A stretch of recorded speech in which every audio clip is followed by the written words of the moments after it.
Mes chers amis, ce matin, c'est gueule de bois dans les couloirs du Parlement européen.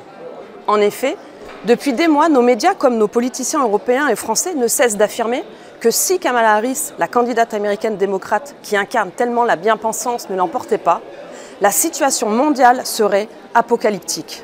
Que si par malheur Donald Trump, ce grossier fasciste, l'emportait, ce ne serait que de justesse et au prix de désinformation massive ayant une influence sur les ploucs et les attardés, seuls susceptibles de voter pour lui.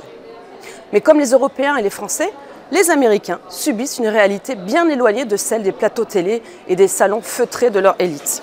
Une immigration massive et incontrôlée, une insécurité insupportable, des fins de mois impossibles avec le prix du caddie qui ne cesse de flamber. Pour nous autres, patriotes de France et d'Europe, c'est une confirmation. Ne croyez jamais les tenants du système, les politiciens qui se soucient plus du jugement des journalistes donneurs de leçons de morale que du bien-être de leur peuple.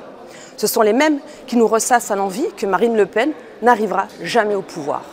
Trump vient de nous donner une leçon. Ne les écoutez pas, ne les croyez pas, ils ne parlent que pour leurs petits intérêts partisans et financiers. Comme Trump, dont un des slogans est « America First », l'Amérique d'abord, Marine Le Pen et Jordan Bardella réclament la préférence nationale. La réalité, c'est que l'influence médiatique de l'établissement ne cesse de diminuer. Les médias alternatifs, les réseaux sociaux informent et se battent pour établir la vérité.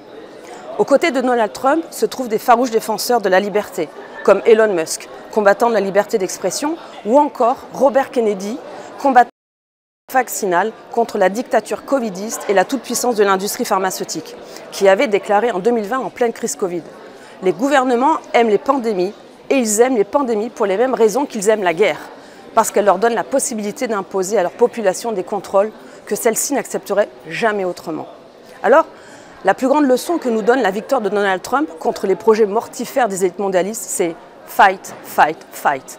Combattez, combattez, combattez, comme il l'avait scandé après avoir été blessé par balle en juillet dernier. N'abandonnez jamais, parce que la victoire est à notre portée.